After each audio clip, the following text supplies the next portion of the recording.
నేను ఎక్కడి నుంచి వచ్చాను, నేను వచ్చేటప్పుడు ఎంత సమృద్ధి కలిగి ఉన్నాను, నా జీవితంలో ఎన్ని మధుర జ్ఞాపకాలు ఉన్నాయి, ఈ స్థలానికి వచ్చాను, ఈ ప్రాంతానికి వచ్చాను, ఈ ఇళ్లతో స్నేహం చేశాను, వీళ్ళ పిల్లలని నేను కోడళ్ళగా తెచ్చుకున్నాను.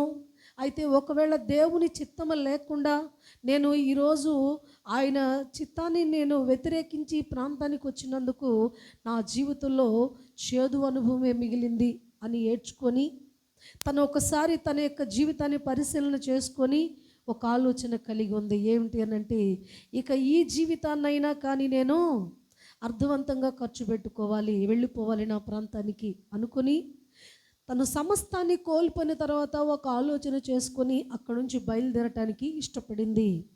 అప్పుడు ఒక నిర్ణయం తీసుకుంది. కోడళ్ళని పిలిచింది, కోడళ్ళకు సంబంధించిన తల్లిదండ్రుల్ని పిలిచి ఒక సమావేశాన్ని ఏర్పాటు చేసింది. అక్కడ వారి యొక్క తల్లిదండ్రులు వాళ్ళు వచ్చారు.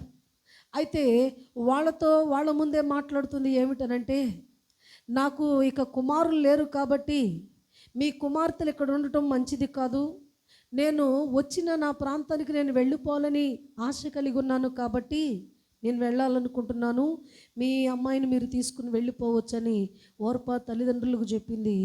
దానికి వాళ్ళు ఆమోదించారు. అలాగనే ఆ యొక్క ఓర్పా కూడా అత్తను ముద్దు పెట్టుకుని వెళ్ళిపోయింది. అయితే రూతు తల్లిదండ్రులు కూడా వచ్చే ఉండవచ్చును. ఎందుకంటే ఒక నిర్ణయం తీసుకునేటప్పుడు తల్లిదండ్రులు ఖచ్చితంగా చెప్పే తీరుతారు. ఒకవేళ వాళ్ళ తల్లిదండ్రుల గురించి వ్రాయబడకపోయినా కానీ ఖచ్చితంగా ఒక నిర్ణయం తీసుకునేటప్పుడు వాళ్ళ ఫ్యామిలీ ఖచ్చితంగా వస్తారు. అయితే ఈ రూతు తల్లిదండ్రులు కూడా వచ్చారు. వచ్చిన తర్వాత ఇక్కడ పరిస్థితి ఎలా ఉంది అని అంటే, ఓర్ప ముద్దు పెట్టుకుని వెళ్ళిపోయింది. రూతు పరిస్థితి వచ్చేవరకు రూతు కొంచెం మొండికేస్తుంది. నేను వెళ్ళను అంటది. తల్లిదండ్రులు బతిలాడి ఉండరా, వెళ్ళంటావేంది, ఇంకేం చేసుకుంటావు, ఆ ముసలావిడ ఉంటే వెళ్ళి ఆ మందికి అంటది, నన్ను వదలనంటున్నారు, నా అమ్మటే వస్తావని అంటున్నావు కదా, నేను మరలా వేరే వ్యక్తిని పెళ్లి చేసుకుని ఒకవేళ బిడ్డను కంటే ఆ బిడ్డ పెద్ద అయిందాక నువ్వు ఉంటావా, నువ్వు ముసలి వ్యక్తి అయిపోతావు కదా, కాబట్టి ఇది అసంభవము, కాబట్టి నేను ముసలదానను కాబట్టి ఇక నన్ను వెంబడించుట నీకు ప్రయోజనం లేదు, కాబట్టి ఇదిగో నీ తల్లిదండ్రులు వచ్చారు, నీ తల్లిదండ్రుల దగ్గరికి, నీ బంధువుల దగ్గరికి ఇక నువ్వు వెళ్ళిపో అని చెప్పినప్పుడు రూతు దానికి ఇష్టపడలా. అంటే రూతు యొక్క ఆలోచన ఏమిటి అనంటే, తల్లిదండ్రులు బ్రతిమలాడినా కానీ, ఎంత బతిమలాడుతున్నా కానీ ఈ రూతు ఒక పట్టాన వింటల్లా. వినని కారణముగా ఆమె ఇక ఒకే ఒక్క మాట చెప్తుంది. తల్లిదండ్రులకు అర్థమయ్యేటట్లుగా, అత్తగారికి అర్థమయ్యేటట్లుగా ఒక మంచి మాటలు ఏమని చెప్తుందనంటే, నువ్వు వెళ్ళమంటాం కాదు, నేను వెళ్ళను, అయితే ఒకటి, నువ్వెక్కడికి వెళతావో నేను అక్కడికే వస్తా, నీ జనులే నా జనులు అని, నీ దేవుడే నా దేవుడు, మరణము తప్ప మన ఇద్దరిని వేరు చేయటానికి వీల్లేదు. ఒకవేళ ఈ విషయమై దేవుడు నాకు ఎంత శ్రమ అనుమతించినా, ఏ కీడు అనుమతించినా దాన్ని నేను స్వీకరించడానికి సిద్ధంగా ఉన్నానే తప్ప నీ దేవుడిని వదిలిపెట్టి వెళ్ళిపోమని నన్ను అనొద్దు. ఎందుకు అత్తను అంతగా ఇష్టపడింది అనంటే, వాళ్ళ అత్త మరి సేవించే దేవుడు సజీవుడు. ఈ రూత్ అనుకుంది, నా కుటుంబం ఇలా లేదు, అలాగే నా ప్రాంతం ఇలా లేదు, అన్య ఆచారముతో నిండిపోయి, శరీర కార్యాలతో నిండిపోయి, లోకానుసారతతో నిండిపోయి, పాపంలోనే పుట్టి పాపంలోనే పెరిగి పాపంలోనే సచ్చే ఈ మనుషుల మధ్యలో నేను ఉండే కన్నా ఒక నీతి కలిగిన కుటుంబము, అలాగనే దేవుని భయము కలిగిన కుటుంబము, ఆ దేవుడు చూచుచున్న దేవుడు, న్యాయాధిపతి, ఆయన రోషము కలిగిన దేవుడని ఈ రూతు గ్రహించుకొని అత్తను విడిచిపెట్టడానికి ఏమాత్రం కూడా ఇష్టపడలా. ఎక్కడి నుంచి వచ్చిందంట, పెదవుల నుంచి రాలేదు కానీ హృదయంలో నుంచి వచ్చింది.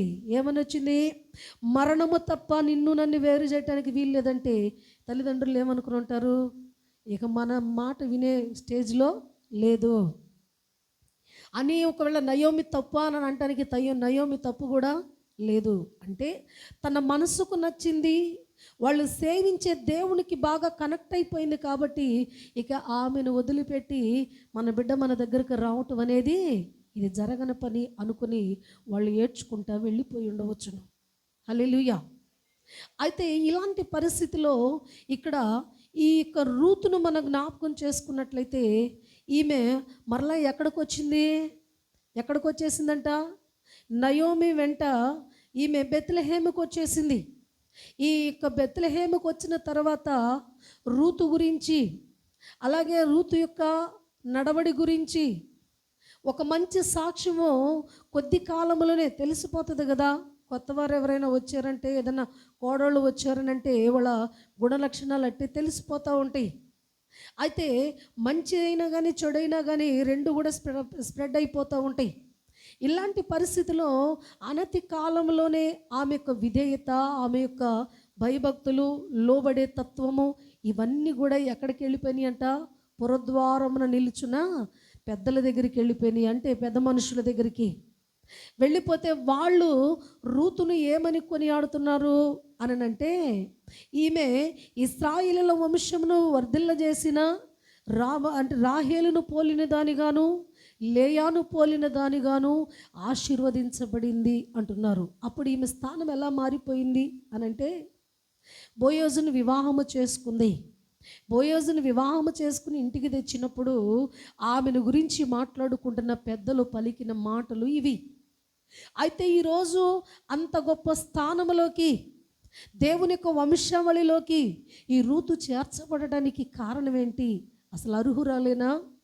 ఆమె యొక్క బ్యాక్గ్రౌండ్ ఏమిటి అని అంటే, బహుభయంకరమైన విగ్రహారాధికురాలు, అలాగునే భయంకరమైన స్థితిలో ఉన్న వ్యక్తి. పాపము చేయటానికి, పాపములో దొరలటానికి తనకు అవకాశం ఉన్నా కానీ ఆ మొత్తాన్ని కూడా వదిలివేసుకొని దేవునితో ఉండడానికి, దేవుని ప్రజలతో ఉండడానికి, అలాగునే తల్లి వలె ఆదరించిన అత్తతో ఉండడానికి ఇష్టపడింది. కారణం ఏంటి అంటే, నయోమి సేవించిన దేవునికి ఈమె కనెక్ట్ అయిపోయింది. నయోమి సేవించిన దేవునికి ఈమె ఇష్టపడుతుంది. ఈరోజు ఈ యొక్క కుటుంబాన్ని నేను విడిచిపెడితే, ఈమె యొక్క సహవాసాన్ని నేను వదిలిపెడితే, ఒక భర్త కోసమని నేను లోకంలోకి వెళ్ళిపోతే ఆ దేవుడిని నేను లాస్ అయిపోతాను కదా అనుకొని, తనకు నచ్చిన, తనకు మరి ఇష్టమైన ఆ జీవితాన్ని విడిచిపెట్టుకొని, మరణము వరకైనా కానీ నేను నమ్మకంగా బ్రతకాలి, నా జీవితంలో ఎన్ని శోధనలు వచ్చినా, ఎన్ని శ్రమలు వచ్చినా, ఎన్ని అవరోధాలు నాకు కలిగినా కానీ ఈ దేవునిని మాత్రము, ఈ కుటుంబాన్ని మాత్రం నేను ఎట్టి పరిస్థితిలో వదిలిపెట్టకూడదు. ఈరోజు కొడుకులే ఉన్నారు, ఆమెకి కూతుళ్ళు కూడా లేరేమో. ఇలాంటి పరిస్థితిలో యజమానుడు చనిపోయి, బిడ్డలు చనిపోయి, ఈరోజు వృద్ధాప్యానికి వచ్చిన ఆమెను ఆ రీతిగా ఒంటరిగా వదిలిపెడితే ఏమవుతుంది? ఎలా సంపాదించుకుంటుంది? ఎలా బ్రతుకుతుంది? ఒకవేళ నేను గనక తనతో వెళితే, ఇక అత్త స్థానం తీసేసి నాకు తల్లే ఆమె, నాకు తల్లి అయినా తండ్రి అయినా ఆమె దగ్గర నేను అణిగిమణిగి ఉండి, లోబడి ఉండి, ఆమె చెప్పినట్లుగా నేను విని, నేను ఆ దేవునిని ప్రేమను నేను కలిగి ఉండాలి అనుకొని, ఏ స్వార్థాన్ని ఆశించకుండా, అలాగే ఏ సుఖాన్ని ఆశించకుండా, ఎటువంటి మరి లోకానుసారతను ఆశించకుండా, రూతు మనసు ఎలాంటిదనంటే స్వచ్ఛమైన మంచి మనసు కలిగిన ఈ రూతుకు దేవుడు మంచి చేశాడా, లేకపోతే తన జీవితంలో ఏమన్నా భయంకరమైన పరిస్థితులు వచ్చినాయా?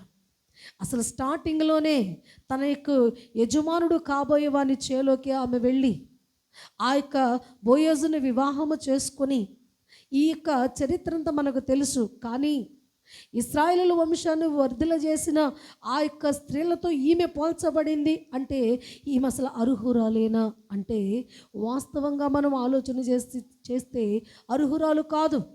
కానీ దేవుని యొక్క సన్నిధిలో ఆయన అంటున్నాడు, నా యొద్దకు వచ్చి వారు నేను ఎంత మాత్రము కూడా త్రోసివేయను అని అన్నాడు. ఆమె ఎందుకు అర్హురాలుగా అయింది?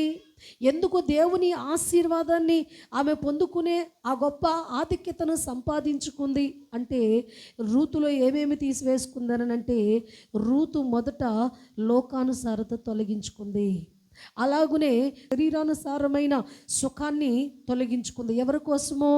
తన అత్త కోసమో, అత్త సేవించే దేవుని కోసమో తన జీవితాన్నే పణంగా పెట్టుకొని, ఆ దేవునితోనే నేను కలిసి ఉంటాను, ఆ దేవుని ప్రజలతోనే నేను ఉంటాను, వాళ్ళే నాకు బంధువులు, అత్తగారికి ఎవరైతే బంధువులు ఉంటారో వాళ్ళు ఇక నుంచి నా బంధువులు కూడా వాళ్ళే అనుకొని, తన యొక్క ఫ్యామిలీ నుంచి, తన యొక్క విగ్రహారాధన నుంచి ఎప్పుడైతే ఆమె బయటికి రావటానికి ఇష్టపడిందో, అప్పుడే ఆమె దేవునిలో అర్హురాలుగా మార్చబడింది. హల్లెలూయా.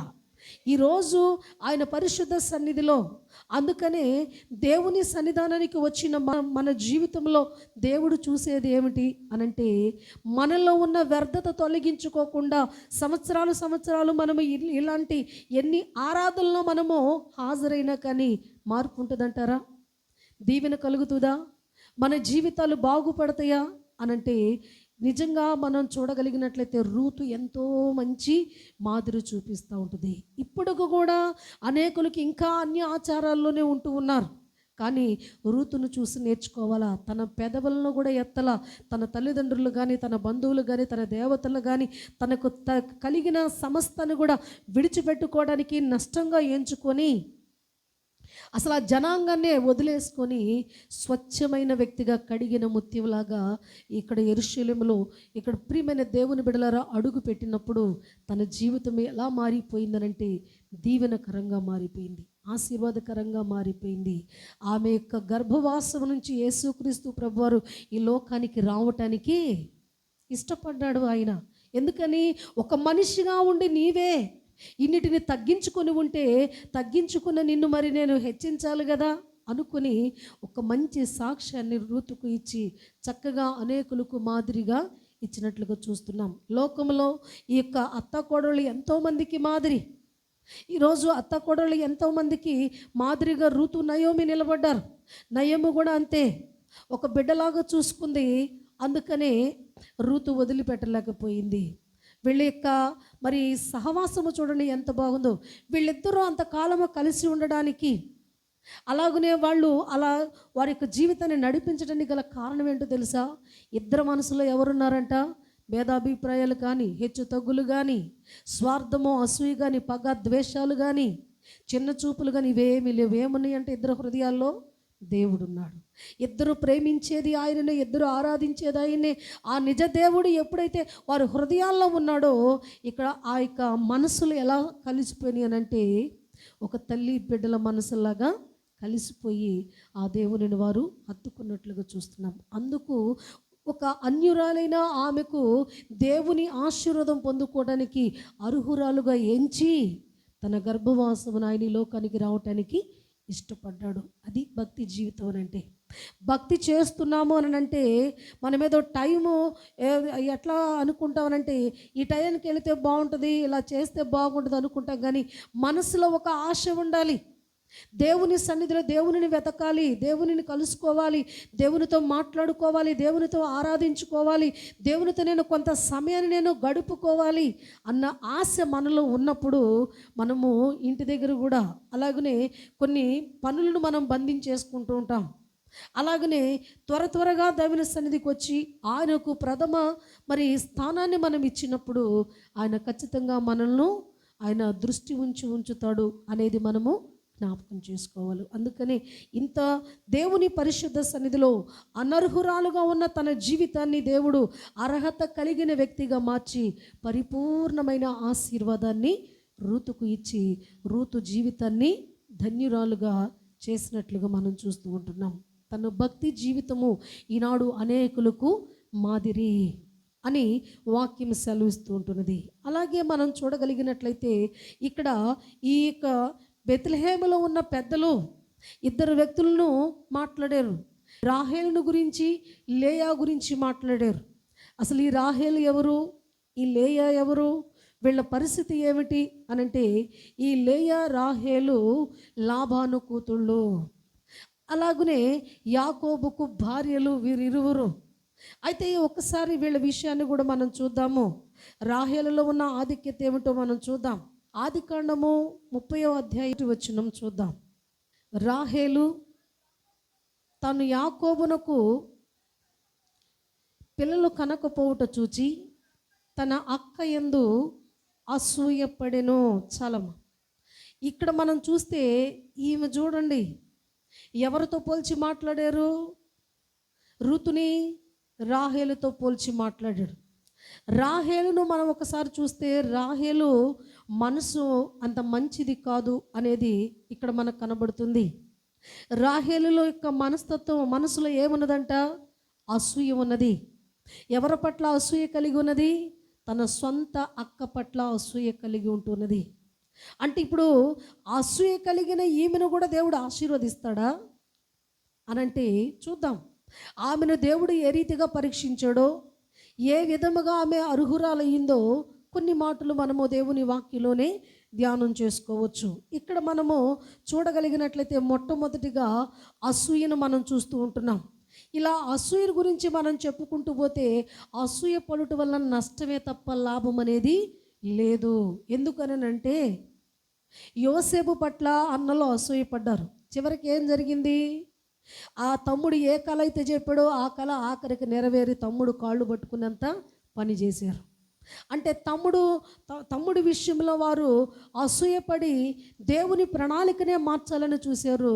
కానీ వారు అసూయపడటం వలన యోసేపు జీవితమేమో వర్ధిల్లింది, వారేమో ఆకలితో అలమటించే పరిస్థితికి వారు వచ్చారు. అలాగే మనం చూడగలిగినట్లయితే ఈ అసూయ పడటం వల్ల ఎంత నష్టము కలుగుతుంది అనంటే ఇక్కడ సౌలును మనం చూడవచ్చు. సౌలు ఎవరి మీద అసూయపడ్డాడు? దావీదు మీద అసూయపడ్డాడు. దావీదు చేసిన తప్పేంటి? సౌలు విషయంలో తప్పేమీ లేదు. సౌలుకు మేలు చేశాడు.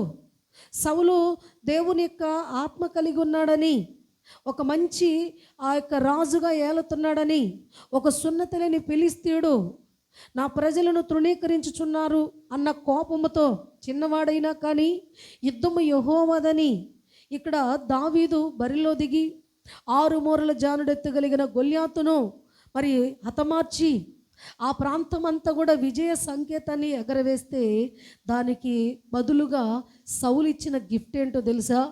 దావీదును చంపాలని వెంటబడి తరుముతూ ఉన్నాడు. అయితే అసూయపడ్డాడు. ఎందుకు అసూయపడ్డాడు? ఈ చిన్నవాడైన ఇతడే ఒక్క దెబ్బలో అంతమంది ఎన్ని వేల మంది శత్రువులతో సమానుడట? 10,000 మంది శత్రువులతో సమానుడైన ఈ వ్యక్తిని కొట్టాడు అని అంటే ఇక నెక్స్ట్ నాకే ఇతడు టార్గెట్ అవుతాడు అని అంటున్నాడు. అంటే ఏంటి? ఇక ఈ ప్రజలందరూ కూడా దృష్టి అంతా కూడా ఆ చిన్నవాని మీద ఉన్నది. కాబట్టి రాజుగా నన్ను తీసివేసి దావీదుని ఎక్కడ పెడతారో అన్నని, అసలు ఈ దావీదు అనేవాడు లేకుండా చేస్తే నా రాజ్యానికి ఎటువంటి ఇబ్బంది కలగదు కదా అనుకొని అసూయపడి తరిమి దిక్కులేని సావు చచ్చిపోయాడు. అసూయ వలన లాసే తప్ప లాభం అనేది లేదు అనేది మనం చూస్తూ ఉంటున్నాం. అలాగే యేసుక్రీస్తు ప్రభువారిని కూడా మనం చూస్తే సొంత మరి ప్రజలుగా యూదులు నా సొంత ప్రజలను చెప్పుకున్నాడు. ఆయన నేను యోధా గోత్రపు సింహాన్ని చెప్పుకున్నాడు. అంత గొప్పగా చెప్పుకున్న ఆ యేసుక్రీస్తు ప్రభువారి మీద వీళ్ళందరూ కూడా ఏం చేశారంట? అసూయపడ్డారు. అసూయపడి ఆయన చంపడానికి ప్రయత్నం చేశారు. తొదకు వాళ్ళు పొందుకున్న పరిస్థితి ఏంటంటే దశదిశలా చెదిరిపోయి ఆ శాపాన్ని వారి పిల్లలు అనుభవిస్తూ ఉంటున్నారు. నీతిమంతుల జోలికి పోయి ఆ శాపాన్ని అనుభవిస్తూ ఉంటున్నారు. ఇలాగున మనం చెప్పుకుంటూ పోతే సమాజంలో ఈ వాక్యులను కాదు, మనం చూస్తున్న ఈ సమాజంలో కూడా అసూయ చెందుట వలన ఎంతోమందికి ఎన్నో నష్టాలు కలిగినట్లుగా కూడా మనము చూడొచ్చు. అలాగనే ఇక్కడ మనం చూస్తే రాహేలులో ఏమున్నది? అసలు ఆశీర్వాదం పొందుకోవడానికి అర్హురాలేనా? ఎందుకు మరి రాహేలును పోలి నువ్వు ఉండు అని రూతును మాట్లాడారు? ఈమె గుణ లక్షణాలు ఏంటంటే చెడ్డ లక్షణాలే ఉన్నాయి. దేవునికి అసహ్యమైనవి రాహేలులో 3 లక్షణాలు కనబడుతున్నాయి. ఒకటి అసూయ కనబడుతుంది. రెండవ లక్షణం మనం చూడగలిగినట్లయితే చూడండి. రెండవది మనం చూద్దాం.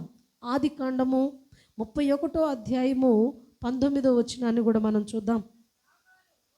చదువమ్మా.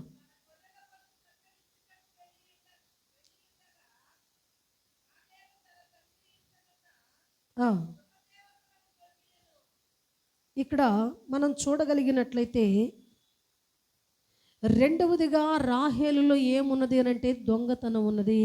దొంగ గుణ లక్షణం ఏంటి? అసూయ పర్రాలు. రెండవది దొంగ. ఇట్లా మనం చూస్తూ ఉన్నట్లయితే ఏమి దొంగతనం చేసుకెళ్ళిందంట ఆమె? ఇక్కడ మనం చూస్తే యాకోబు ఒకానొక సమయంలో ఇంటికి వచ్చిన ఆ వేళలో బామర్దులు కూర్చుని మీటింగ్ చేసుకున్నారు. ఏం జరుగుతుంది అక్కడ అని అంటే, అరే మన బావ వచ్చినప్పుడు ఒట్టి చేత్తో వచ్చాడురా, ఒక కర్ర తీసుకుని ఊపుకుంటా ఇద్దరు అక్కాయిలను చేసుకున్నాడు చక్కగా. మరి మంచి మన గొర్రెలను మందలను ఇది చేసుకున్నాడు. దాసి జనాంగం ఉంది.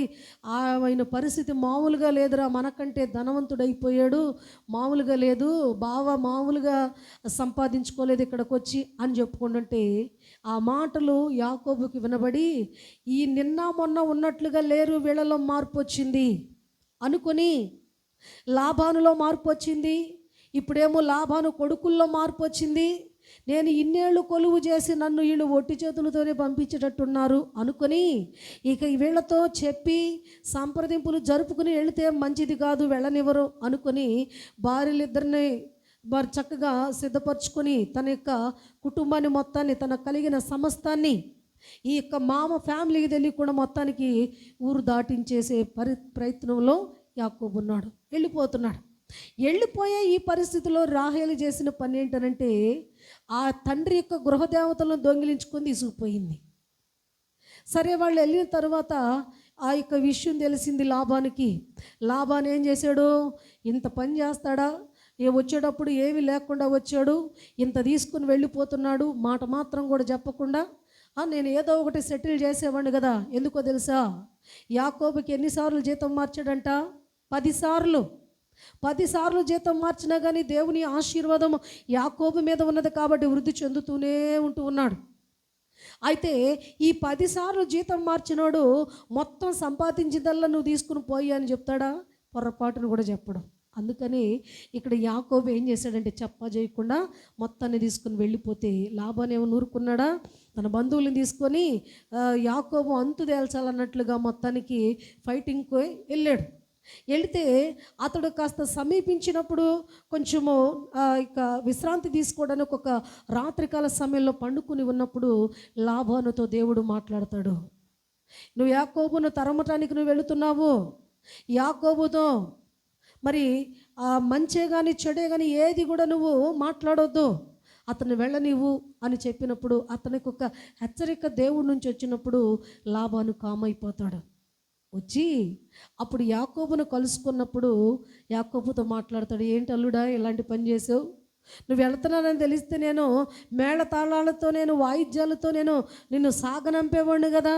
నిజంగా మేళతాళాలతోనే తన్ని పంపించేవాడా? చెప్పండి, తన్ని పంపించేవాడు కదా. అందుకే అంటాడు, నీ రాత్రి నీవు సేవించే దేవుడు నాతో మాట్లాడాడు, యాకోబును నువ్వు మంచే కానీ చెడే కానీ ఏది కూడా నీవు మాట్లాడటానికి వీల్లేదన్నట్టు నాకు వార్నింగ్ ఇచ్చాడయ్యా.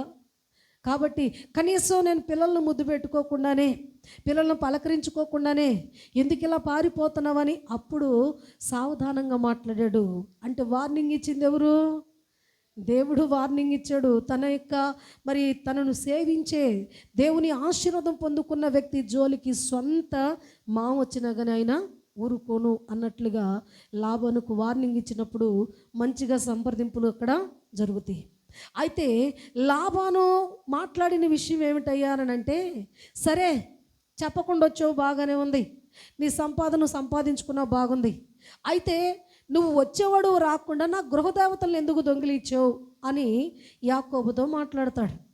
ఇలాంటి పరిస్థితుల్లో యాకోబు అంటాడు, నీ గృహదేవతలను దొంగిలించిన వాడు నిశ్చయముగా మరణమగునుగాక అంటాడు. అంటే ఏమిటి? అసలు నోరు లేని ఆ బొమ్మలతో నాకు పని ఏంటి? నా దేవుడు మాట్లాడే దేవుడు, చూసే దేవుడు, వినే దేవుడు, ఆయన నడిచే దేవుడు, నాతో ఉండే దేవుడు, ఈరోజు నన్ను ఆశీర్వదించి మందవలి నన్ను విస్తరింపజేసిన నా దేవుడు సజీవుడు నాకుండగా నీ బొమ్మలతో నాకేం పని అన్నట్లుగా అక్కడ యాకోబు మాట్లాడినప్పుడు ఇక్కడ లాబాన్ అంటాడు, లేదు లేదు, నా యొక్క గృహదేవతలను మీరు దొంగిలించారనంటే అప్పుడు వారు గుడారాలే కదా వేసుకుని ఉండేది.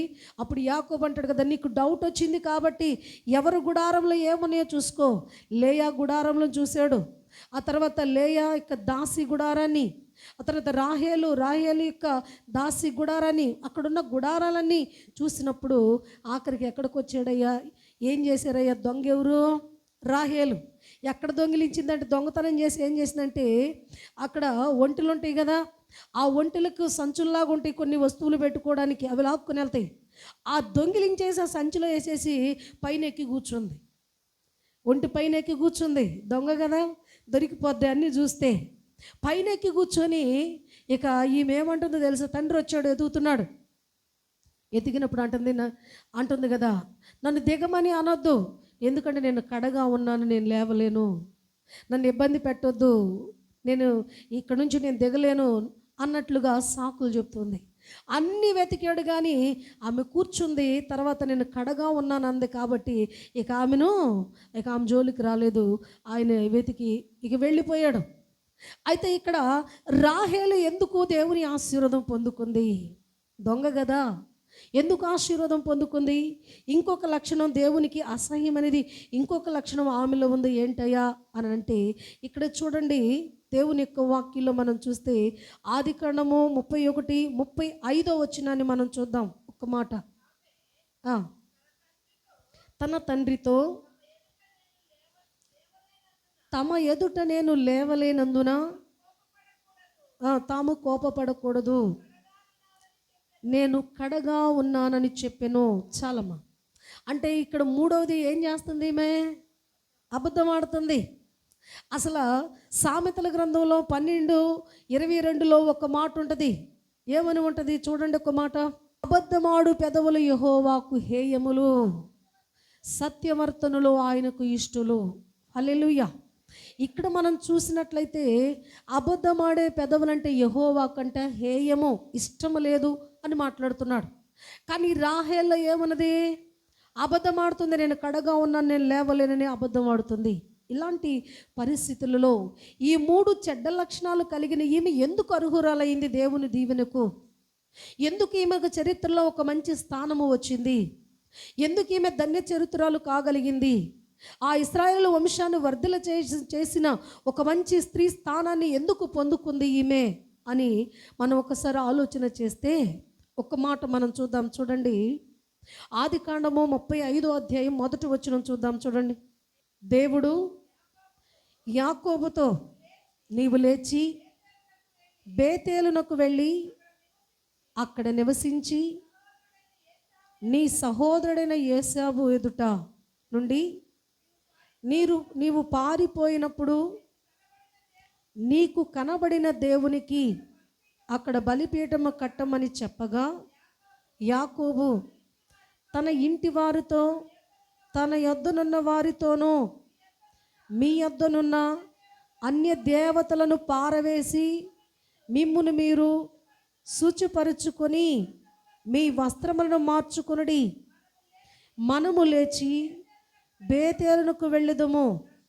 నా శ్రమ దినమున నాకు ఉత్తరమిచ్చి నేను వెళ్ళిన మార్గమున నాకు తోడయ్యుండిన దేవునికి బలిపీఠమును అక్కడ కట్టెదనని చెప్పెను. హల్లెలూయా, హల్లెలూయా. ఇక్కడ రాహేలు విషయంలో మనం చూస్తే యాకోబు ఏమని మాట్లాడుతున్నాడో తెలుసా?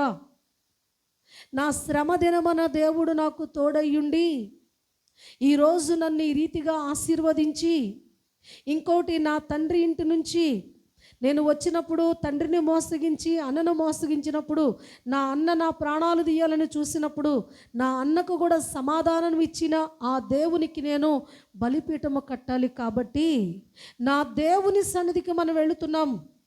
దేవుడు, నేను సేవించే దేవుడు పరిశుద్ధుడు.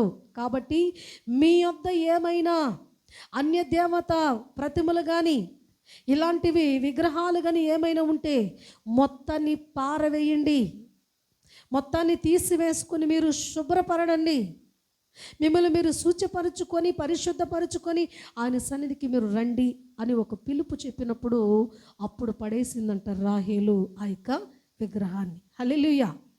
ఈరోజు తండ్రి చెప్పాడు, నువ్వేమైనా దొంగతనం చేసావా అంటే నేను చేయలేదని అంది.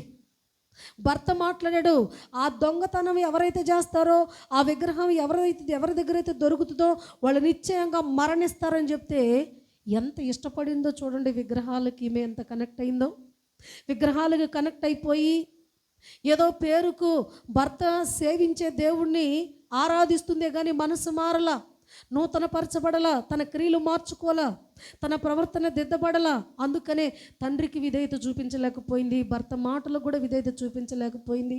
విగ్రహాల మీద ఎంత మక్కువ ఉన్నది అనంటే, నువ్వు చచ్చిపోతావని వాక్కు రిలీజ్ చేసినా కానీ కొంచెం కూడా భయపడలా. ఎందుకనంటే ఆ పోతే పోయేవలే, నేను నేను నేను ఇష్టపడే ఆ విగ్రహం నాతోనే ఉండాలి, నేను సేవించాలి అన్నట్లుగా కనెక్ట్ అయిపోయింది.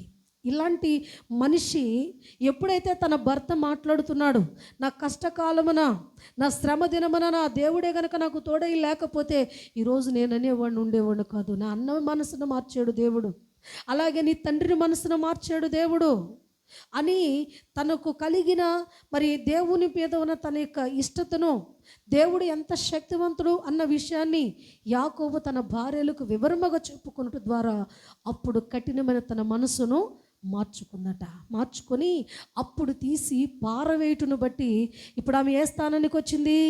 దేవుని ఆశీర్వాదాన్ని పొందుకునే అర్హురాలు జాబితాలో మార్చబడింది. హల్లెలూయా.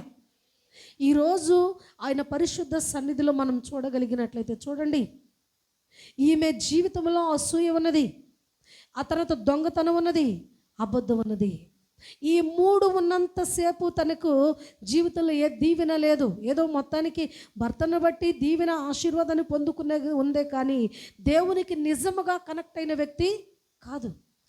ఎప్పుడైతే తన జీవితాన్ని మార్చుకోవాలి, అలాగనే ఈ యొక్క విగ్రహాలు నేను పడవేయాలి, నా భర్త చూస్తే జీవము కలిగిన దేవునిని ఆరాధిస్తూ ఉన్నాడు, నేను చూస్తే ఇంకా నేను లోకానుసారమైన స్థితిలోనే అన్య ఆచారంలోనే నా బతుకంతా ఎల్లగక్కుతూ ఉన్నాను, భర్తకు తెలియకుండానే నేను ఆ విగ్రహాన్ని ప్రేమించాను, భర్తకు తెలియకుండానే ఆ విగ్రహానికి నేను కనెక్ట్ అయిపోయాను, కాబట్టి ఇది మంచి పద్ధతి కాదు. ఎందుకనంటే ఆయన సేవించే దేవుడు, చూచుచున్న దేవుడు కాబట్టి, ఇక దేవుని దగ్గరికి నేను వెళుతున్నాను కాబట్టి, మనుషులు కాబట్టి వీళ్ళతో నేను అబద్ధములు ఆడవచ్చు, మోసం చేయొచ్చు వీళ్ళని, కానీ సర్వశక్తుడైన దేవుని దగ్గరికి నన్ను తీసుకెళ్తున్నాడు కాబట్టి ఆయన దగ్గర నేను ఈ మూడు లక్షణాలు కలిగి ఉంటే నేను దీవించబడను అని తెలుసుకొని వాటన్నిటిని పారవేసి శుభ్రపరచబడి అప్పుడు ఆయన సన్నిధికి వెళ్ళినప్పుడు పరిపూర్ణమైన ఆశీర్వాదాన్ని ఆమె పొందుకోగలిగింది. హల్లెలూయా. తీసివేసుకొనుట ద్వారానే దేవుని ఆశీర్వాదానికి అర్హురాలుగా మార్చబడినట్లుగా మనం చూస్తూ ఉంటున్నాం. ఈరోజు రాహేలులాగా మన జీవితంలో కూడా ఏదో కొన్ని పరిస్థితుల్లో మనం చూడగలిగినట్లయితే, ఇక్కడ ఈ అసూయ కావచ్చు, ఆ తర్వాత దొంగతనం కావచ్చు. ఎందుకు నేను చెప్తున్నానంటే, ఈ దొంగతనం అనేది ఎంతటి వారి చేత అయినా కానీ ఇలాంటి పరిస్థితుల్లో కొంతమంది సాక్ష్యాన్ని కూడా పోగొట్టేటట్లు చేస్తూ ఉంటుంది. ఎందుకంటే ఒక సిస్టర్ గారు మంచి ఆత్మ శక్తి కలిగిన వ్యక్తి అంట, ఆమె ప్రార్థన చేస్తే స్వస్థతలు కలుగుతున్నాయి, అలాగనే మంచి స్థితిలో ఆమె మంచి సాక్ష్యాన్ని పొందుకుంది, మంచి పేరు కలిగింది. ఆమెకు ఒక బలహీనత ఏంటంటే తను చెప్పిన దాకా కూడా ఎవరికి తెలియదు. ఏంటయ్యా పరిస్థితి అని అంటే, ఎక్కడికన్నా మరి మార్కెట్కి వెళ్ళిందనుకో, ఏమైనా మంచి కాయలు చూస్తే దొంగతనం చేయకుండా ఉండలేదంట, వాళ్ళతో మాట్లాడితేనే ఉంటుందంట, కాయలు తీసేసుకుని సంచులు వేసేసుకుంటుందట. దొంగతనం చేసి తెచ్చుకున్న కాయలు ఎంత రుచిగా ఉంటాయో అని కూడా అంటారు కొంతమంది. కొనుక్కున్న కాయలు అంత టేస్ట్ ఉండవా? ఉంటాయి, కానీ అదొక మజా అన్నమాట వాళ్ళకి. ఇట్లా కొన్ని పరిస్థితులు ఆమెకు అలా జరుగుతూ ఉన్నాయి. అయితే ఒకానొక సమయంలో ఏడ్చిందంట ఆమె, ప్రభువా నన్ను ఎంతగా నమ్మేవు నీవు, నేను ప్రార్థన చేస్తే నాకు మరి అనేకులకు స్వస్థతనిస్తున్నావు, నేను వాక్యం చెబుతుంటే అనేకులు చక్కగా వింటున్నారు, అయితే ఇలాంటి నా జీవితంలో ఈ దొంగతనము అనే ఈ బలహీనత నేను కలిగి ఉన్నాను కాబట్టి మనుషులను నేను మోసం చేస్తూ ఉన్నాను, మనుషులు నన్ను ఎవరు చూడటం లేదు, తప్పుకుని వెళ్ళిపోతున్నా. ఈరోజు చేయొద్దని ఇంటి దగ్గర నుంచి అనుకుంటూ వెళ్ళిద్దంట, ఎల్లంగానే చెయ్యి ఆగదట. అలాగనే దేవుని దగ్గరకు వచ్చి కన్నీరు గార్చి ఏడ్చిందంట. బలహీనతలను తొలగించగలిగిన దేవుడు నీవు కాబట్టి, అయ్యా ఇదిగో నా సమస్య ఇది, నా బలహీనత ఇది, ఈరోజు ఒకవేళ నేను దొంగనై దొరికితే ఎవరినంటారు, ఎవరికి అవమానం కలిగిద్ది? అది నీకు అవమానం కలుగుతుంది ప్రభువా, కాబట్టి నువ్వు నా నుంచి నీకు అవమానం అనేది కలగకూడదు, ఇదిగో ఈ బలహీనత నుంచి నాకు విడుదలనివ్వని కొన్ని రోజులు ఉపవాసం ఉండి ప్రార్థన చేసుకుని తనను తాను దేవుని సన్నిధిలో ఒప్పుకొని ఆమె దేవుని సన్నిధిలో దేవుని యొక్క కృపను పొందుకున్న తర్వాత ఆ మనస్తత్వం అనేది ఆమెకు లేకుండా పోయిందంట. ఒక మంచి సభలో ఆమె ఇచ్చిన సాక్ష్యం ఏమిటనంటే, నేను ఇంత మంచి మరి పేరు కలిగి ఉన్నా కానీ నాలో ఉన్న ఒక చెడ్డ లక్షణం ఏంటనంటే దొంగతనం అనే చెడ్డ లక్షణం నాలో ఉంది. ఈ దొంగగా నేను పట్టుబడితే జీవము కలిగిన నా దేవునికి పేరు వచ్చిద్దనని దానిని బట్టి నేను ఉపవాసం ఉండి ప్రార్థన చేసుకొని ఆ బలహీనతను నేను విడిచిపెట్టాను అని ఆమె సాక్ష్యం చెబుతున్నది. అలాగునే ఈరోజు నీవు దేవుని ఆశీర్వాదం పొందుకోవాలి అనంటే మనము మన యొక్క దైనందిన జీవితంలో ఇలాంటివి ఏదో ఒక సందర్భంలో తారసపడవచ్చు. అయితే ఇప్పుడు వాటన్నిటినీ కొన్ని బలహీనతలుగా మనం చేసుకొని ఆయన సన్నిధికి వచ్చి ప్రార్థన చేయి. ప్రభువా, సొంత వారు ఎదుగుతున్నా నేను ఓర్చుకోలేకపోతున్నా, అసూయ నాలో ఉంది, తీసివేయి నాయనా. అలాగే దొంగతనంతో దొంగ బుద్ధి నాలో ఉంది నాయనా, తీసివేయి. అలాగే అబద్ధం ఆడే తత్వం నాలో ఉంది, తొలగించు అని ఈ చెడ్డ లక్షణాలు తొలగించు ప్రభు అని ప్రార్థన చేసుకుంటే, రాహేలులాగా తన మనసులో తీసివేసుకుంటే ఆమె దేవునికి ఇష్టురాలు కాగలిగింది. అందుకనే ఇశ్రాయేలీయుల వంశమును వృద్ధి చేసిన గొప్ప స్థానంలో ఆమె ఉండగలిగినట్లుగా మనం చూస్తూ ఉంటున్నాం. ఆయన సన్నిధికి వచ్చి ఆయన దీవెన పొందగోరిన ప్రతి ఒక్కరి జీవితంలో అందుకని అంటాడు, తప్పుదములు దాచిపెట్టువాడు వర్ధిల్లడు, వాటిని ఒప్పుకొని విడిచిపెట్టువాడు ఏం పొందుతాడంట? కనికరము పొందుతాడు. మనము వృద్ధి పొందాలంటే దేవుని కనికరం మనకు ఉండాలి. అసూయ పడితే మనము ఎదగలేం. ఆ తర్వాత అబద్ధములు ఆడుకుంటూనో దొంగతనము దొంగ బుద్ధి కలిగి ఉంటేనో మనము జీవించలేం. చెడ్డ లక్షణాలని తొలగించబడి దేవుని కనికరము, దేవుని కృప, దేవుని ఆశీర్వాదము మనకు ఉండాలని మనస్ఫూర్తిగా ఎప్పుడైతే ఆశ కలిగి ఆయన సన్నిధిలో మనము కలిగి జీవిస్తామో నిశ్చయమైన దీవెన మనము పొందుకుంటూ ఉంటాం. మరొక మాటను చదువుదాం, చూడండి దేవుని యొక్క వాక్యాన్ని. ఇంకొక ఆమెను గురించి కూడా వారు మాట్లాడారు కదా. ఎవరు మాట్లాడింది? రూతు విషయంలో పురద్వారమును నిలిచిన పెద్దలు ఇంకొక ఆమెను ప్రస్తావించారు. ఎవరు ఆమె? లేయా. మరి ఆమె సంగతి కూడా మనము చూడాలి కదా. ఒక మాటను చూద్దాం, చూడండి దేవుని యొక్క వాక్యాన్ని. ఆదికాండము 29వ అధ్యాయము 31వ వచనాన్ని ధ్యానం చేసుకుందాం. చదువమ్మా.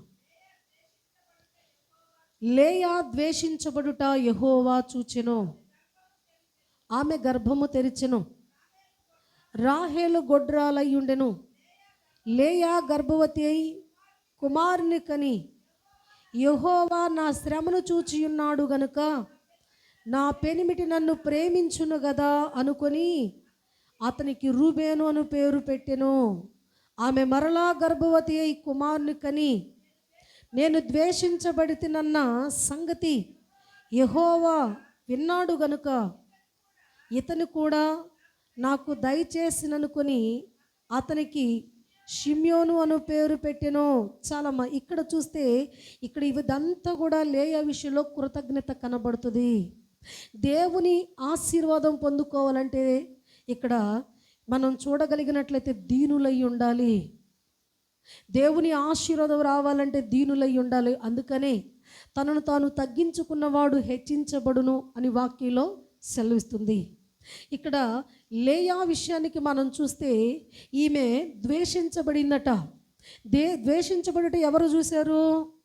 ద్వేషించబడుట ఎవరు చూశారట? చూస్తాడా దేవుడు? ఇది ఎవరి మ్యాటర్? ఇది ఫ్యామిలీ డిస్కషన్. ఇది ఇప్పుడు లేయా విషయంలో మనం చూడగలిగినట్లయితే ఇక్కడ యాకోబు దగ్గర తర్వాత ఈమె ద్వేషించబడుతున్నది. అలాగనే చెల్లెలు దగ్గర ఈమె ద్వేషించబడుతున్నది. ఇక్కడ చూసినట్లయితే ప్రతి విషయంలో కూడా మనం చూస్తే ఈమె ద్వేషానికే గురి అవుతున్నది. ఎందుకని? కారణం ఏంటి? ఎందుకు అంతమంది ఆమెను ద్వేషించవలసి వచ్చింది అనంటే, మొదట ఈమె సౌందర్యవతి కాదు.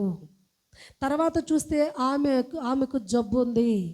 ఏమిటి ఆ జబ్బు అని అంటే, శరీరంలో ఎక్కడైనా జబ్బు ఉంటే కప్పేసుకోవచ్చు, కానీ ఈమె జబ్బు ఏంటంటే కళ్ళ జబ్బు. నిత్యము మనం లేస్తే చూసేది ముఖాలనే. ఇక ఆ ముఖం అంతా పుసిగారుకుంటా నీళ్లు గారుతా పుసులు గడతా ఉంటే అందుకే జబ్బు కళ్ళది అని వాక్యం చెప్తుంది. ఈ జబ్బు కలిగిన వ్యక్తిని ఒకవేళ తండ్రి అనుకుని ఉంటాడు, ఏంట్రా బాబు ఇలాంటిది పుట్టింది అనుకుని. లాబాను ఒకవేళ ఎన్నిసార్లు అనుకున్నాడో. కానీ లేయా మనస్తత్వాన్ని ఇక్కడ మనం గమనించినట్లయితే లేయా మనస్తత్వం చాలా మంచిదిగా మనకు కనబడుతుంది, దీనురాలుగా కనబడుతుంది. అయితే యాకోబును మోసగించడానికి తండ్రి ఇష్టపడినప్పుడు ఒకవేళ లేయా అడ్డుకుని ఉంటుంది. నానా, ఎందుకు ఇలాంటి మోసం చేస్తున్నావు? చెల్లిని కదా అడిగింది, నన్నెందుకు ఇస్తున్నావు? ఒకవేళ తెలిస్తే నన్నేమన్నా అంటాడేమో, నాతో కాపురం చేయడేమో, నా జీవితం ఎందుకు నాన్న నువ్వు పాడు చేయాలని చూస్తున్నావు? ఒకవేళ నన్ను ఎవరు చేసుకోకపోయినా నేను ఇంట్లోనైనా ఉంటాను, కానీ ఒక వ్యక్తి జీవితాన్ని నేను ఈ రీతిగా తన పర్మిషన్ లేకుండా నేను తన జీవితంలోకి నేను వెళితే నన్ను స్వీకరిస్తాడో లేదో, నాకెందుకు ఇంత టెన్షను అనంటే తండ్రి ఏమని ఉండొచ్చు? దరిద్రురాలా, ఇక అయినోడు చేసుకోకపోతే ఇంక నిన్ను ఎవడు చేసుకుంటాడు? నువ్వు ఖర్చు కావు. చాలామంది పిల్లలకు సంబంధాలు వచ్చి పోతూ ఉంటే పిల్లలు అంటారు, ఎక్కడెక్కడ పిల్లలకు మంచిగానే జరుగుతున్నాయి, ఎంత దరిద్ర మొహం దానివో, అందుకే నీకు ఏ సంబంధం కూడా సెట్ అవటలేదు. ఒక తల్లిగా ఉండి నువ్వే దరిద్రురాలు అని అంటున్నావంటే అలా అన్న కుటుంబాన్ని నేను చూశానండి. ఆ పాప వచ్చి బోర్న ఏడ్చింది నా దగ్గర, చచ్చిపోరాదా అని అందంట వాళ్ళమ్మ. ఏం బతికే నీది, ఎవ్వరు కూడా నేను ఇష్టపట్టలేదు, ఈ బతికే కంటే చచ్చిపోవచ్చు కదా అని అంటే నా దగ్గరకు వచ్చి బోర్న ఏడ్చింది. అప్పుడు నేను అన్నాను, అందుకే అన్నాడు కదమ్మా, తల్లి విడిచినా తండ్రి విడిచినా నేను నిన్ను విడువను అన్నాడు కదా. ఒకవేళ నీ తల్లిదండ్రులకు నువ్వు భారం అయి ఉండొచ్చేమో, కానీ నీ సృష్టికర్త అయిన దేవునికి నువ్వెన్నడూ కూడా భారము కావు. నువ్వు చూస్తూ ఉండు, నీ జీవితాన్ని దేవుడు అద్భుతంగా ఆశీర్వదిస్తాడు అని చెప్పినప్పుడు అనతి కాలంలోనే తన జీవితం ఎంత అద్భుతంగా మారిందంటే ఒక ఉన్నతమైన కుటుంబానికి కోడలుగా వెళ్ళింది. ఈరోజు ఆ బిడ్డను చూస్తే అందరూ అదృష్టవంతురాల్లో. ఎందుకో తెలుసా? కారుల్లో తిరుగుతుంది, మంచి స్థితిని పొందుకుంది. కానీ అంత అదృష్టాన్ని తల్లి గమనించిందా? తండ్రి గమనించాడా? ఎవరు గమనించాల? ఆయన డిసైడ్ చేయాలి ఏదైనా జీవితాన్ని. అలాగే ఇక్కడ లేయా విషయానికి వచ్చేవరకు మోసగించబడుతున్నప్పుడు అడ్డుకుని ఉండవచ్చును. అప్పుడేమంది ఏమంటాడంటే, నువ్వే ఒక దరిద్ర గొడ్డు దానివి, పుసుకళ్ళు వేసుకుని జబ్బు మొహం దానివి, నువ్వు నిన్ను ఎవడు చేసుకుంటాడు? ఆ యాకోబు ఏదో పని పాట లేకుండా ఏదో మొత్తానికి వచ్చాడు, కాబట్టి నిన్ను వదిలించుకోవడం తప్ప నాకు ఇక వేరే పని లేదు, నువ్వు నోరు మూసుకొని ఉండు అన్నట్లుగా ఆమె యొక్క నోరును నొక్కేశాడు. చేసేదేం లేక మౌనం అయిపోయింది. తీరా వాళ్ళ ఆనమైతే ఒకళ్ళు ముసుగులేసి పెళ్లి చేశారు, ఏం సంగతో కానీ తెల్లారి గనక తెలియదు భార్య ఎవరు అన్న సంగతి. ఇక రాహేల్ గారిని ఎక్కడ కిడ్నాప్ చేసి పెట్టాడో తెలియదు. ఆమెను చూస్తేనేమో ఆమె అనుకుంటున్నాడు ఈయన. చూడండి ఫ్యామిలీలో ఏం జరుగుతుందో, ఒకరినొకరు మోసం చేసుకోవటం. మొత్తానికి ఎవరు బకరాగా తేలేడంట? యాకోబు బకరా అయ్యాడు. ఎవరి దగ్గర? లాబాను ఫ్యామిలీలో. అయితే ఈయన ఎప్పుడు తెలుసుకున్నాడు? పెళ్ళైన తర్వాత తెల్లారి తీరా చూస్తే ఈమె దర్శనం ఇచ్చినప్పుడు అప్పుడు మామ దగ్గరికి పోయాడు, గొడవ పెట్టుకున్నాడు. ఏంటి మామ నువ్వు చేసిన పని? నేను నీ చిన్న కూతుర్ని కదా ప్రేమించింది, ఆమెను కదా నేను అడిగింది, ఎందుకు ఈ లేయాని నాకు ఇచ్చి ఎందుకు వివాహం చేసావు, నువ్వెందుకు మోసం చేసావంటే ఒకే ఒక డైలాగ్ అన్నాడు. ఏమన్నాడో తెలుసా? మా యొక్క సాంప్రదాయం ఇది కాదయ్యా, పెద్దదానికి పెళ్లి కాకుండా చిన్నదానికి పెళ్లి చేయట మా సాంప్రదాయం కాదు. ఒకవేళ నీకు ఆ చిన్నదాని మీద ఇంకా నీకు మనసు ఉంటే 7 ఏళ్ళు చేయి, మళ్ళీ ఆమెను కూడా చేసుకోపోయి నష్టమేముంది? నువ్వు ఇష్టపడ్డ వ్యక్తి నీకే ఇస్తానన్నప్పుడు 7 ఏళ్ళేంది, ఇంకా నేను డబల్ చేస్తానని మొత్తానికి రాహేలు కోసం కూడా ఆయన కష్టపడ్డాడు. తన జీవితం అంతా కూడా లాభాన్ని ఏంటో కొలువు చేయడానికే ఖర్చు పెట్టేశాడు యాకోబు. అయితే ఇక్కడ సందర్భాన్ని మనం చూడగలిగినట్లయితే లేయా దీనురాలుగా ఉంది. ఇప్పుడు ఈ మోసం సంగతి తెలిసిన తర్వాత భర్త అనేవాడు ఆమెను ఇష్టపడతాడా? ప్రేమిస్తాడా? ప్రేమించిన వ్యక్తిని ఎదురు పెట్టుకొని జబ్బు కళ్ళ దానితో కాపురం చేయాలంటే ఆయన వల్ల అవుతుందా? ఇలాంటి పరిస్థితిలో ఈ లేయా ఏం చేస్తుందనంటే తండ్రి మీద గొడవ పెట్టుకోవట్లా, భర్త మాట్లాడటం లేదు, భర్త ప్రేమించటం లేదని తండ్రితో గొడవ పెట్టుకొని పంచాయతీకి తీసుకురండి, నాకు న్యాయం చేయండి అని గొడవ పెడతలా. ఎందుకంటే ఈమె జ్ఞానహీనురాలు కాదు, జ్ఞానవంతురాలు. ఈమె ఏం చేసిందంటే దేవుని దగ్గర మొరపెట్టుకుంటుంది, ప్రభువా ఇలాంటి మరి తత్వం ఇవ్వమని నేను అడగలేదు, కానీ నన్ను భూమి మీదకి తెచ్చింది నీవు. అలాంటి వ్యక్తికి భార్యగా ఉండాలని నేను ఎన్నడూ ఆశించలా, కానీ ఆ స్థానాన్ని ఇచ్చింది నీవు. ఈరోజు సమస్తాన్ని నా జీవితంతో నా తండ్రి ఆడుకున్నాడు. నా జీవితము ఇలా అయిందని నేను మాట్లాడలేదు. ఈరోజు సొంత చెల్లెలయ్యుండి నా మీద అసూయతో పగతో రగిలిపోతూ ఉన్నది. నేనేదో కావాలని ఆయనను పెళ్లి చేసుకున్నట్లుగా. ఏంటయ్యా నా జీవితం ఇలా అయిపోయింది? ఇక నన్ను ప్రేమించే వాళ్ళు లేరా? నన్ను అందరూ ద్వేషించటమేనా? నన్ను అందరూ మరి పగబెట్టుకోవటమేనా అన్నట్లుగా కన్నీరు కార్చి ఏడుస్తూ ఉంటేనట, అప్పుడు దేవుడు ఆమె విషయమై జోక్యం చేసుకున్నాడంట. ఏమని జోక్యం చేసుకున్నాడంట? లేయా ద్వేషించబడుట చూసి ఏ రాహేలైతే ప్రేమిస్తున్నాడో ఆమె గర్భాన్ని అక్కడ మూసేసి దీనురాలైన ఈమె మీద ప్రేమ కలిగేటట్లు చేసి ఈమెకు మొట్టమొదటిగా సంతానం ఇవ్వటము మొదలుపెట్టాడు. ఎప్పుడైతే ఇక సంతానం ఇవ్వటం మొదలుపెట్టాడో యాకోబు అనుకున్నాడు కదా, లేదు దేవుని యొక్క మహాకృపణ ద్వారా ఈ నా జీవితంలోకి ఈమె వచ్చింది కాబట్టి నేను ఎంతకాలమో ఈ రాహేలి మీద ఉన్న ఇష్టంతో ఈమెను నేను నిర్లక్ష్యం చేశాను. కానీ దేవుడు నాకు భార్యగా ఇచ్చాడు కాబట్టి నా ధర్మము నేను ఆమె పట్ల మర్యాదగా నడుచుకోవాలి అనుకొని తనను ప్రేమించటం మొదలుపెట్టాడు. ప్రేమించి తన యొక్క భర్త తనతో మరి సంతోషంగా ఉన్న ప్రతి దినము కూడా దేవుని మహిమపరచకుండామే ఉండలేకపోయింది. ఏం చేస్తుందనంటే, మొట్టమొదటి బిడ్డ పుట్టినప్పుడు నా దేవుడు నా శ్రమను చూసి నన్ను ప్రేమించి నాకు ఈ గర్భాన్ని ఇచ్చాడని కుమారులకు పేర్లు పెట్టుకుంటూ దేవునికి కృతజ్ఞత చెల్లించుకుంటూ వచ్చింది. ఇలాగా మనం చూడగలిగినట్లయితే ఈరోజు ద్వేషించబడుట అనేది ఎంత భయంకరమో చూసారా? నిజంగా లేయా ద్వేషించబడుట ఎవరు చూశారంట? దేవుడు చూశాడు. ఈనాడు మనుషులు కూడా అలాగే ఉంటూ ఉన్నారు. నాకు ఒక ఫ్యామిలీ తెలుసు. ఒక ఆమె కొంచెము తిక్కలతనంగా ఉంటుంది, కానీ మంచిదే, అన్నీ మంచిగానే ఉంటాయి. కాకపోతే స్పీడ్గా మాట్లాడలేదు, అంత తెలివిగా సమాధానం చెప్పలేదు, అంత ఓకే. కానీ భర్త ఎలాంటి వాడయ్యానంటే, తను వేరే అక్రమ సంబంధంలోకి వెళ్ళిపోయి భార్య మరి మారు మాట మాట్లాడదని ఆ యొక్క అక్రమ సంబంధం కలిగిన వ్యక్తి కొంతకాలము వేరే చోటుండి ఇప్పుడు భార్యని ఎంతగా టార్చర్ చేస్తున్నాడు. ఇంటికి తీసుకొచ్చి ఆమె దగ్గరే మరి కాపురం పెట్టించాడు. ఎంత ఘోరము! ఈరోజు దేవుడు ఒక ఫ్యామిలీ విషయాన్ని పట్టించుకుంటాడు. ఎందుకు వీళ్ళకి సంగతులు అంటే ఎందుకు రాయించాడు దేవుడు అనంటే, ఇలాంటి వ్యక్తులు ఉన్నారు. కానీ అమాయకురాలే కదని నువ్వు ఒకవేళ అన్యాయం చేయి చూస్తే దేవుడు రేపు నిన్ను లెక్కలోకి తీసుకుంటాడు. అలాగనే భర్త అమాయకుడు గదలే అనుకుని ఒకవేళ భార్య ఇలాంటి విషయాల్లో మరి లోకానుసారతలకు వెళ్ళిపోతే ఆమె విషయమై కూడా ఆయన లెక్క చూస్తాడు. లేయా ద్వేషించబడుట చూసిన దేవుడు నీ చర్యలు తెలుసు ఆయనకు, నీ కార్యాలు తెలుసు ఆయనకు, వాళ్ళకు జరుగుతున్న అన్యాయమే తెలుసు వాళ్లకు. అందుకనే యాకోబు అనతి కాలంలోనే తన తప్పును సరిదిద్దుకొని తన భార్యను ప్రేమించి దేవునిని మహిమపరిచాడు. ఇక అప్పుడు నుంచి ఆ యొక్క లేయా విషయంలో కూడా మరి ఆయన ఎప్పుడు కూడా తప్పు చేసినట్లుగా కనబడలా. ఎందుకు ఈరోజు దేవుని యొక్క వాక్యంలో ఇవి మనతో మాట్లాడుతున్నాడు పరిశుద్ధాత్మ దేవుడు అనంటే, లోకంలో జరుగుతున్నాయి, లోకంలో ఇలాగే జరుగుతున్నాయి. చక్కటి భార్య ఉంటుంది, ఏం పుట్టిందో తెలియదు వాడికి, వెళ్ళి రెండో కుంపడ పెడతాడు. ఏమిరా పెద్దలు చదువుతారు, ఏంది నాకు ఇట్లా అన్యాయం జరిగిందని మరి బిడ్డ తల్లిదండ్రులు చెబితే వాళ్ళు పంచాయతీ పెడితే వాడిని అడిగేది ఏంటంటే, నీ భార్యకి ఏం తక్కువ? మంచి అందం ఉంది, మంచి కలిగిన వ్యక్తి. ఇంతకు మించి ఇంకొక వ్యక్తిలో వాడు పెట్టిన కుంపటి ఎలా ఉండదో తెలుసా? ఎత్తుపొళ్ళు వేసుకొని జిబ్బు జుట్టు వేసుకొని ఏమీ బాగోదు.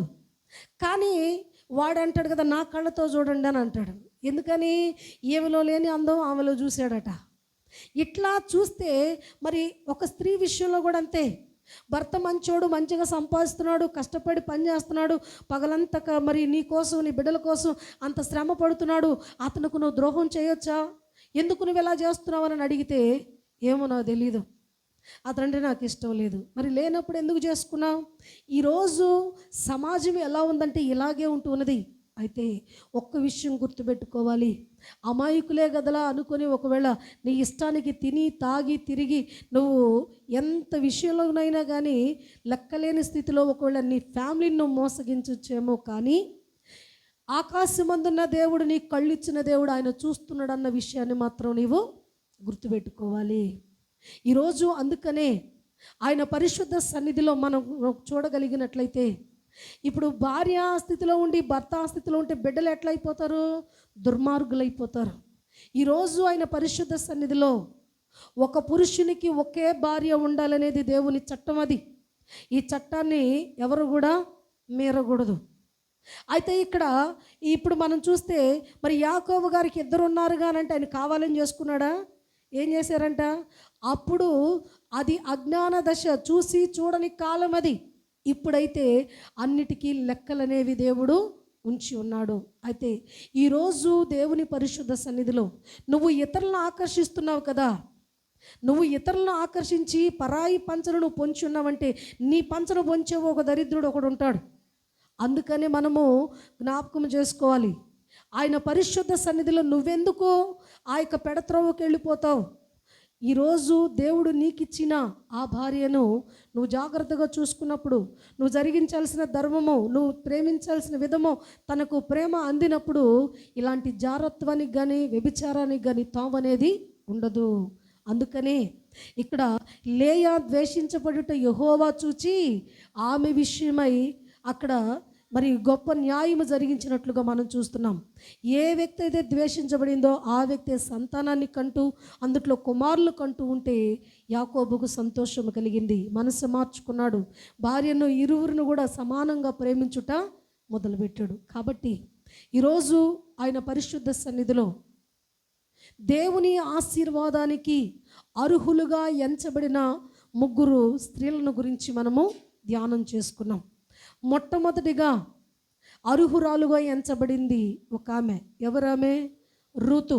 ఎందుకు అర్హురాలుగా ఎంచబడింది? ఎందుకు దేవుని ఆశీర్వాదం పరిపూర్ణంగా పొందుకుంది అంటే అన్య ఆచారాన్ని విడిచిపెట్టి, అలాగే మరి తన యొక్క శరీర సుఖాల కన్నా కూడా దేవునిని ప్రేమించింది. తన హత్తుకొనుట వలన ఆమె పరిపూర్ణమైన ఆశీర్వాదానికి అర్హురాలు కాగలిగింది. అందుకనే తన గర్భవాసం నుండి యేసుక్రీస్తు ప్రభువారి లోకానికి రావటానికి ఇష్టపడ్డాడు. రెండవ వ్యక్తిని మనం చూస్తే ఈమెలో మంచి గుణాల కన్నా కూడా దేవునికి అసహ్యమైన 3 లక్షణాలు ఉన్నాయి. ఎవరిమే? రాహేలు. ఎవరు కుమార్తె? ఈమె లాబాను కుమార్తె. అయితే యాకోబు భార్య, బహు అందగత్తె, పై రూపానికి చక్కదనమే కానీ గుణం చూస్తే మాత్రం ఏం బాగాల. దేవుడు చూసినప్పుడు చెడ్డగా కనపడింది. ఎన్ని విషయాల్లో ఆమె చెడ్డ లక్షణాలు కలిగి ఉన్నది? 3. 1 అసూయ ఉన్నది, 2 దొంగతనం ఉన్నది, 3 అబద్ధం ఉన్నది. ఈ 3 లక్షణాలు ఆమె జీవితంలో ఉన్నంత వరకు దేవుని ఆశీర్వాదాన్ని పొందుకోలేకపోయింది. ఎప్పుడైతే ఈ 3ని పోగొట్టుకుందో, ఈ 3టిని ఆ యొక్క తన జీవితం నుంచి ఆ విగ్రహాలను తీసి పారవేసుకుందో, అప్పుడు దేవుని కనికరాన్ని, దేవుని కృపను, దేవుని ఆశీర్వాదాన్ని పొందుకొని ఇశ్రాయేలు వంశాన్ని వర్ధిల్లజేసిన ఒక ఉన్నతమైన ధన్య చరిత్రాలుగా ఈమె చరిత్రలో ఒక గొప్ప స్థానాన్ని సంపాదించుకుంది. 3వ వ్యక్తి లేయా. ఈమె ఒక దీనురాలు. దీనులకు కూడా దేవుడు ఖచ్చితంగా తన కృప చూపక మానడు. అందుకే అంటాడు కదా, హెచ్చించబడిన వాడు తగ్గించబడతాడు, తగ్గించుకున్నవాడు హెచ్చించబడతాడు. ఈరోజు తండ్రి దగ్గర ద్వేషించబడింది, భర్త దగ్గర ద్వేషించబడింది, చెల్లి దగ్గర ద్వేషించబడింది, సమాజంలో ద్వేషించబడింది. అక్కడ పురద్వారం నుండి పెద్దలు కూడా ఏమన్నారో తెలుసా? ఏమన్నారు? మొదట ఎవరు పుట్టింది? ఎవరెవరికి అక్క చెప్పాలి? రాహేలుకు లేయా అక్క పెద్దది. అయితే పెద్దలు ఏమంటున్నారు? రాహేలును పోలిన దానిగాను లేయాను పోలిన, అంటే తగ్గించేశారు, కేడర్ తగ్గించేశారు. అంటే ఆమంత ఆకర్షణీయురాలు కాదు. రాహేలు చూస్తే చూడ చక్కంది, ఎవరైనా ఆకర్షించబడతారు. జబ్బు కళ్ళామని ఎవరు లెక్క చేస్తారు? ఊరి ప్రజల సామెత కూడా ఎలా పుట్టిందనంటే ముందు రాహేలు తర్వాత లేయా. అంటే ప్రజల్లో కూడా ఈమె తృణీకార భావము కలిగి ఉన్నది. అందుకనే దేవుడు ఎంటర్ అయ్యాడు తన జీవితంలో. అస్తవ్యస్తంగా ఉన్న తన జీవితాన్ని చక్కదిద్ది ఒక కుమారుల తల్లిగా చేసి పరిపూర్ణమైన ఆశీర్వాదానికి అర్హురాలుగా చేశాడు. అయితే ఈరోజు దేవుడు మనకు నేర్పించాలనుకుంటున్న పాఠం ఏమిటి అనంటే, ఒక రూతులాగా మనకు కలిగి ఉన్న ప్రతి విధమైన వ్యర్థత తొలగించుకున్నప్పుడు దేవుని ఆశీర్వాదానికి అర్హులం కాగలుగుతాం. ఒక రాహేలులాగా దేవుని దగ్గరికి వెళుతున్నాను కాబట్టి నేను శుచిపరచబడాలని సమస్తాన్ని తీసి పారవేసినట్లుగా లోకంలో ఉన్న వ్యర్థతంతా తొలగించుకొని పరిపూర్ణ పరిశుద్ధత కలిగి సత్ప్రవర్తన కలిగి ఆయన సన్నిధిలో ఆయన నామాన్ని మహిమపరచటానికి స్వచ్ఛమైన మనసుతో వచ్చి ఆరాధించే వ్యక్తుల్లా ఉండాలని రాహేలు యొక్క మరి సమర్పణ, రాహేలు యొక్క మంచి ఎలా విడిచిపెట్టి ఆశీర్వదించబడిందో ఆమెను మనకు మాదిరిగా చూపించాడు. విడిచిపెట్టుట వలనే అర్హులము కాగలుగుతాము దేవుని ఆశీర్వాదం పొందుకోవటానికి. ఆఖరిగా మూడవదిగా కూడా ఎలా ఉంటే దీవించబడతామంట, దీనులమై ఉండాలి. హెచ్చింపు మాటలు కానీ, హెచ్చింపు స్వభావం కానీ, హెచ్చువైన వాటి యందు మన మనసు కానీ ఉంచక తగ్గింపు కలిగి విధేయత కలిగి, దేవా ఇచ్చినా నీకు స్తోత్రం, ఇవ్వకపోయినా నీకు స్తోత్రం, ఈరోజు నీ కృపచేత నాకు ఇచ్చిన ఆయుష్ను, ఆరోగ్యాన్ని, కుటుంబాన్ని నేను నిర్లక్ష్యపరచకుండా నీ కృప ద్వారా నేను నా కుటుంబాన్ని కట్టుకుంటాను. నేను నిర్లక్ష్యపరచను, లోకంలో ఉన్న వాటి వైపు నేను వెళ్ళను. ఉన్న దానిలో సంతృప్తి కలిగిన భక్తి జీవితం నేను కలిగి నా కుటుంబానికి జరిగించవలసిన ఆ న్యాయం నేను జరిగిస్తాను. ఆ విధముగా నన్ను దీవించు ప్రభు అని ఒక లేయలాగా దీనురాలై ఎవరైతే ఆయన సన్నిధిలో వేడుకుంటారో మరి నిశ్చయమైన ఆశీర్వాదము దేవుడు మనకిచ్చి తీరుతాడు. కాబట్టి అటు పరిశుద్ధాత్మ దేవుని సన్నిధి ఈరోజు పరిపూర్ణమైన దేవుని ఆశీర్వాదానికి మనము కూడా వింటున్న ప్రతి ఒక్క బిడ్డలు కూడా అర్హులై ఉండునుగాక. ఆమేన్.